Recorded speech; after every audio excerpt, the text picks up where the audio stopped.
गावकरी आहे, एका परिषद शकुनी आहे, हे सगळे अधर्माला वागणारे आहेत, दुष्ट आहे, दुराचारी आहे, तरी परंतु त्यांचा धृतराष्ट्राला काय आहे? स्नेह आहे. तरी पुत्रस्नेहे मोहित धृतराष्ट्र असे बसतो म्हणे संजय सांगे मातू कुरुक्षेत्रीची. आता पुढे काय म्हणतात?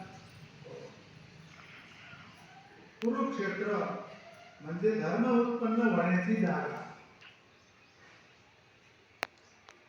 आता आपण ज्या क्षेत्रामध्ये बसतो हे मंदिरच, याला एक क्षेत्रच म्हणतात. तर इथं काय निर्माण होतो? धर्म उत्पन्न, म्हणून त्याला क्षेत्र म्हणतात. अशा प्रकारे जे धर्मालय म्हणजे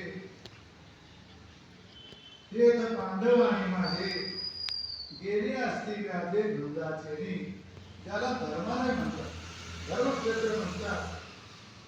त्या ठिकाणी माझे आणि पांडूचे पुत्र गेले असताना ती युद्धाकरता गेलेले आहेत. तरी त्याची एकुली अवसरी काय निघत असे येळेरी, ते घडकरी कथन करी मदत.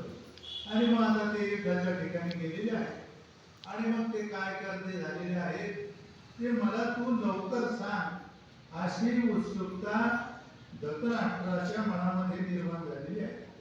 म्हणून धृतराष्ट्र आता संजय धृतराष्ट्राला या ठिकाणी वर्णन करतो. संजय वाचन दृष्ट्वा तु पांडवानीकं यूढं दुर्योधनस्तदा आचार्यमुपसंगम्य राजा वचनमब्रवीत्. याचा अन्वय असा आहे की तू पण तदा त्यावेळी राजा दुर्योधन पांडवानीकं यूढं दृष्ट्वा म्हणजे पांडवाचे सैन्य व्यूहरचना करून उभे आहे असे पाहून आचार्यम उपसंगम्य द्रोणाचार्यापाशी जाऊन इदम वचनम असे वचन अब्रवीत म्हणजे बोललेलं आहे असं संजय या ठिकाणी वर्णन करू लागला. ये वेळी तो संजय बोले म्हणे पांडव सैन्य उचलले जैसे महाप्रळयी पसरले वृत्तांत होतो. त्या वेळेला संजय सांगू लागला की आता दोन्ही सैन्य उभा राहिलेला आहे, व्यूहरचना झालेली आहे आणि त्याप्रमाणे एखादा महाप्रळय व्हावा, एखादा म्हणजे त्याप्रमाणे काळ खवळावा अशी परिस्थिती युद्धाची त्या ठिकाणी झालेली आहे. तैसे ते घनदाट उठावले कवट जैसे उसळले काळकुट घरी कवट. त्याप्रमाणे जसं एखादा काळकुट म्हणजे उसळलेला आहे त्याप्रमाणे या ठिकाणी युद्धाचं वातावरण निर्माण झालेलं आहे.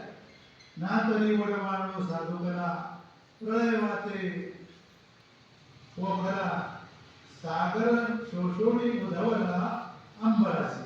आता त्याला उदाहरण सांगू लागले की दोन्ही सैन्य आता दोन्ही बाजूने उभा आहे, युद्धाचा प्रसंग तयार झालेला आहे, आपापल्या परिणामात सगळी सज्जता झालेली आहे.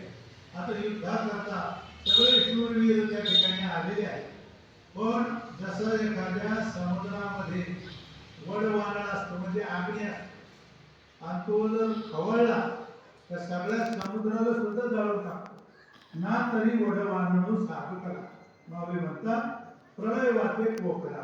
आणि त्याच्यामध्ये महाप्रळयाचा वारा सुटावा असं त्या वाऱ्यानं आग्नीला वारा लागलं आणखीनच तो प्रज्वलित होतो. त्याप्रमाणे आणि सागरा शोषणी उधवला अंबरासी.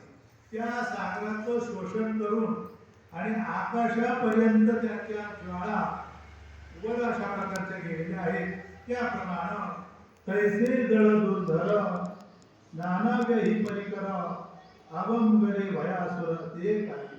त्याप्रमाणे तैसे म्हणजे या ठिकाणी दुर्धर नानाव्याही परिकर आणि अशा प्रकारे भयासुर ते वातावरण निर्माण झाले. आता इकडे पहा, युद्धाच्या गोष्टी ऐकायला चांगल्या वाटत्या, त्या युद्ध करावं वाटतं स्वतः,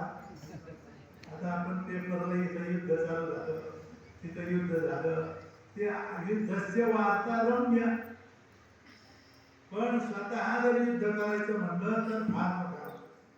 काही काही माणसं तोंडाने गप्पा मारणारे असते, मी महाराज तुम्हाला माहित नाही, 4 मुंडके आणले काढून असं युद्ध केलं.